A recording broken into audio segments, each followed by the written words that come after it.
Hello friends, welcome to my YouTube channel. आज हम लोग ट्यूबरक्लोसिस के बारे में पढ़ेंगे। ट्यूबरक्लोसिस किस कारण से होता है और इसका लक्षण क्या होता है, उपचार क्या होता है और हम इससे कैसे बचाव करें, प्रिवेंशन इसके बारे में भी पढ़ेंगे। तो आइए हम डिस्कस करते हैं इसके बारे में। टीबी क्या होती है? टीबी का फुल फॉर्म है ट्यूबरक्लोसिस। इसका कारण और उपचार और इसके बारे में डाइट के बारे में भी हम लोग जानेंगे। तो आइए देखते हैं। टीबी एक संक्रामक इन्फेक्शन है जो आमतौर पर आपके फेफड़ों पर हमला करता है। यह आपके शरीर के अन्य हिस्सों में भी फैल सकता है।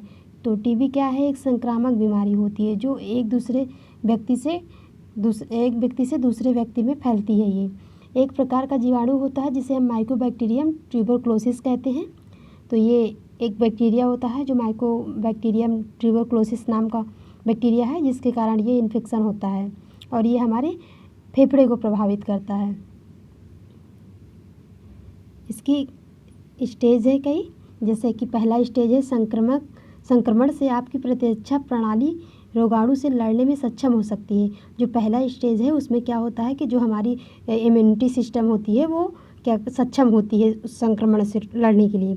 और सेकेंड स्टेज में क्या होता है, आपके शरीर में रोगाणु है लेकिन आपकी प्रतिरक्षा प्रणाली उन्हें फैलने से रोकती है, आपके पास कोई प्रणाली नहीं है। और दूसरे में क्या होता है, दूसरे स्टेज में कि जो आपके शरीर में रोगाणु है तो वो प्रेजेंट हो जाता है, वो एंट्री कर जाता है आपकी बॉडी में और प्रतिरक्षा प्रणाली उसे रोकने की कोशिश करती रहती है। थर्ड स्टेज क्या है कि रोगाणु बढ़ते हैं और आपको बीमार बनाते हैं। वो कंटिन्यू क्या होते हैं, वो डुप्लीकेट होते रहते हैं, वो मल्टीप्लाई करते हैं आपस में और वो धीरे धीरे बढ़ता चला जाता है। और फोर्थ स्टेज है फेफड़े के बाहर संक्रमण, जो आपके फेफड़े से शरीर के अन्य हिस्सों तक फैलता है और उन्हें एक्स्ट्रा पाल्मोनरी ट्यूबरक्लोसिस के रूप में भी जाना जाता है।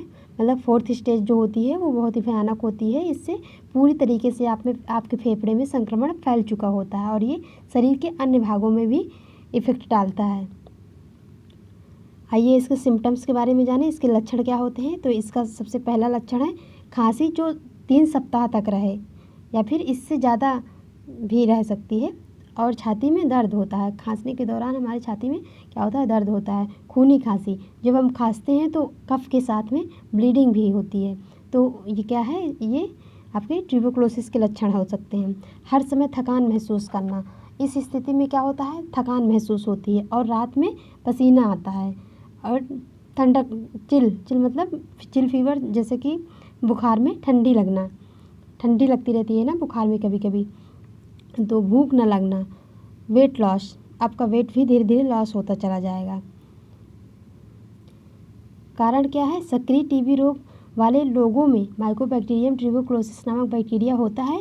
वे छोटी बूंदें छोड़ते हैं तो जो हवा के माध्यम से बैक्टीरिया ले जाती है।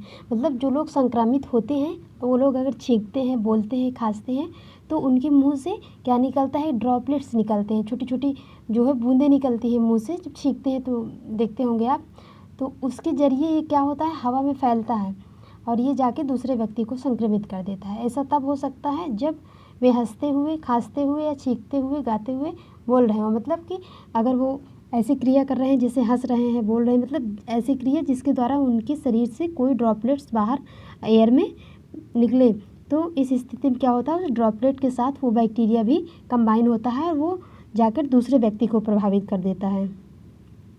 डाइट कैसी लेनी चाहिए हमें? तो टीबी के खिलाफ अपनी प्रतिरक्षा प्रणाली को बढ़ावा दें।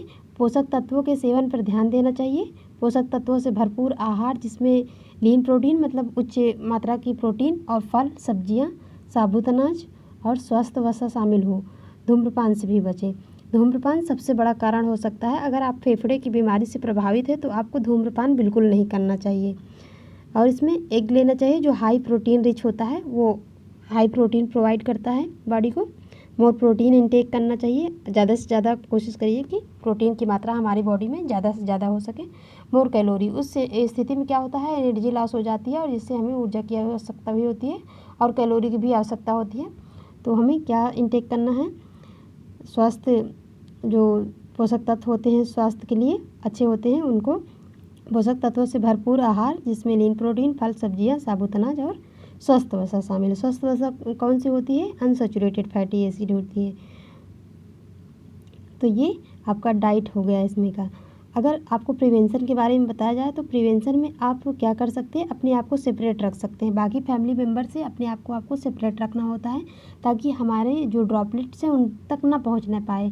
तो हमें एक सेपरेट जो है पेशेंट रूम बना लेना चाहिए, जिसमें और हमें बर्तन भी अलग कर लेने चाहिए, क्योंकि ये सारी चीज़ें अगर हम कांटेक्ट में रहेंगे अपने पूरी फैमिली के तो अदर फैमिली मेम्बर को भी प्रभावित कर सकता है। सो हमें स्ट्रिक्टली क्या करना है, अपने आप को सेपरेट रखना है बाकी फैमिली मेम्बर से, और ज़्यादा से जो भीड़ वाली एरिया है उसमें जाने से बचें ताकि कम से कम लोग इससे प्रभावित हो सकें। आई होप कि आप लोगों को वीडियो समझ में आया होगा। अगर नहीं समझ में आया तो आप लोग एक बार फिर से देख लीजिएगा। इसे रिपीट कर देते हैं एक बार। तो ये कैसा रोग है? ये संक्रमण फैलाता है। ये इन्फेक्शियस जो है होता है, ये एक व्यक्ति से दूसरे व्यक्ति में फैलता है और एयर के उनके बॉडी से निकले हुए जो ड्रॉपलेट्स हैं उसमें कंबाइन होता है बैक्टीरिया, और ये क्या होता है, दूसरे व्यक्ति को प्रभावित कर देता है। एंड इसकी 4 स्टेज होती है। 4th स्टेज इसकी सबसे भयानक स्थिति होती है। और इसके लक्षण देखा आपने क्या है? छाती में दर्द, खूनी खांसी, इसका मुख्य लक्षण यही होता है, खांसी और खूनी खांसी जो होती है इसका मुख्य लक्षण होता है ये। और कारण माइकोबैक्टीरियम ट्यूबरकुलोसिस नामक बैक्टीरिया के कारण होता है ये। और डाइट में हमें पोषक तत्वों से भरपूर आहार लेना चाहिए, सब्जी, फल, साबुत अनाज लेना चाहिए, और हाई अमाउंट में हमें प्रोटीन और कैलोरी को इनटेक करना चाहिए। Thank you watching for my video.